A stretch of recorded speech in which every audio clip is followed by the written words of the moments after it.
we were doing animal husbandry. In animal husbandry, what they really do, they breed, rear and care the farm animals.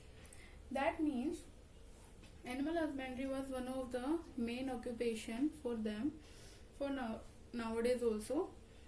In this animal husbandry, they properly improve, they properly improvise, they usually do poultry farming,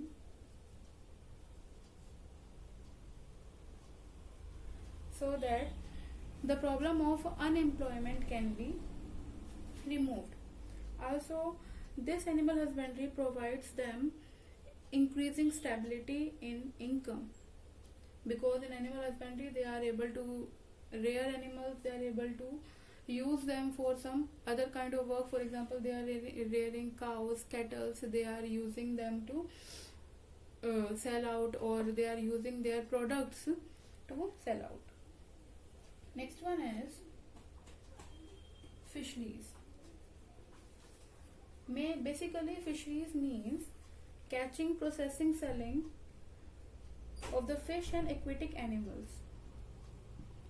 You have to learn the facts about fisheries, that fish production is from inland sources is of 60%, and from outside sources, external sources, for example seas and oceans, is of 40%. Inland resources means that we are fish culturing, that means we are actually catching the fishes, or we are rearing the fishing. So from that basically we are getting 60% of the aquatic animal goods, and rest of the 40% goods are kept from getting from that seas, oceans, etc. Remember that the fisheries itself provide 0.8% of total GDP share in India. 0.8% of total GDP in India. Major areas, there are basically 6 major areas, but it is very difficult to learn them, so you can learn it with it. K means Kerala, basic areas or basic regions from which we are doing the fisheries is Kerala, Tamil Nadu, M for Maharashtra, B for Bengal, that is your West Bengal, A for Andhra Pradesh, and G for Gujarat. Okay, 60% from internal, 40% from external. Okay, basically in this also employment is increasing, as well as the employment for women is also increasing.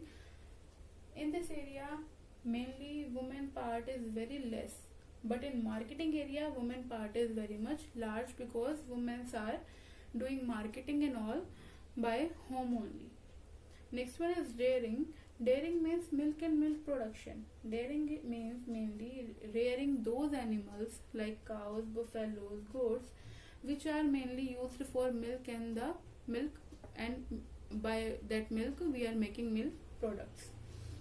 In this topic, the main topic is Operation Flood. What was Operation Flood? Operation Flood was the operation in which all the farmers have to collect, all the dairy farmers have to collectively collect the milk, and they have to sell it out to a specific buyer which is concerned with the government. They are paid perfectly fixed prices for that. The Operation Flood was started in 1970 with the help of Dr. Vijay's Korean.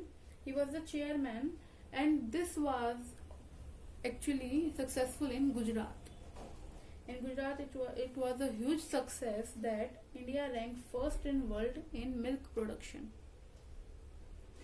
Moving to our next is horticulture. Remember that in horticulture main thing is Golden Revolution. Golden Revolution was held in 1991 to 2003. What is horticulture? Horticulture means, just like that animal husbandry means rearing of animals, fisheries means rearing of fishes, dairy means rearing of cow, buffaloes, milk concerned animals. Horticulture means cultivating of fruits, vegetables, or spices, different type of spices, different type of crops, plantation, etc. In horticulture, basically It contributes 6% of GDP of India. Fisheries was contributing 0.8%, whereas horticulture is providing 6% of GDP of India. Okay, India stands second ranking in world due to this horticulture in the export, in the plantation of spices, mangoes, coconuts, cashew nuts, bananas, etc. Okay, this golden revolution was also associated with these kind of crops only. For example, mangoes, coconuts, that cashew nuts, bananas, and flower harvesting, nursery maintenance, etc. In horticulture, what is the main thing is it was providing very much occupation to women. How it was providing very much that employment to women? Horticulture was making flowers, growing flowers, plantation. So it was very small work which women can do in their homes only. They started small kind of nursery farming. They started tissue culture. They started flower harvesting. They were gardening in the home and then they were selling it out so that they can earn some living. So somehow it was also contributing in women employment and raising the standard of living. The last one is your information technology. Information technology. In information technology, what was that?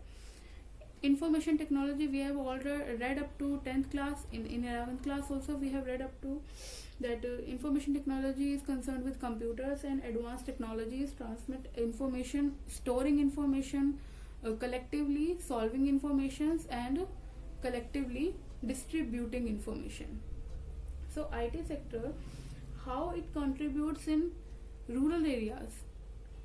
Due to IT sector, due to information and technology, the farmers were able to get the information regarding the agriculture and regarding the products which are to be produced, regarding the soil which is more appropriate for goods, which are more appropriate for specific kind of farming. Also, they were properly circulated the information about the technologies, prices which are prevailing in the market, weather and soil conditions, etc. So IT was basically tool of knowledge and employment generation source. Employment generation source how? Like animal husbandry, some people distributed in animal husbandry, some were in horticulture, some were in fisheries, some were in dairying part. So some of the people started to learn how to cultivate and then they joined specific firm IT sector so that they can help others, and they were getting income for that. They were getting some remuneration for that, some salary for that. So it was also a part of the salary. So it was also a part of the employment. It was also a part of the occupation structure.